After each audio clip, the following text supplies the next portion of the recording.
Welcome to McPlum, simple solutions served daily. In this video, I will explain how to set up Excel page. Start by choosing orientation and margins, then set scaling to fit your data on one page.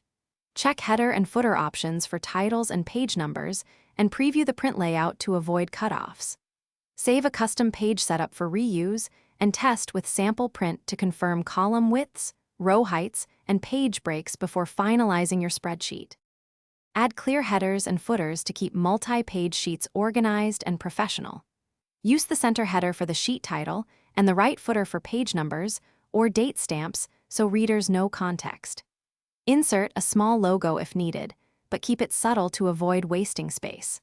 Preview printed pages to ensure headers do not overlap content, and adjust margins if the header or footer pushes important rows off the page. Define a print area to include only the cells you want to print, avoiding unnecessary blank space and wasted paper. Insert manual page breaks to control where pages split, which helps keep related data together across pages.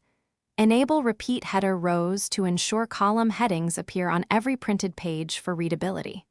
Finally, use Print Preview to confirm the layout and make small adjustments to column widths.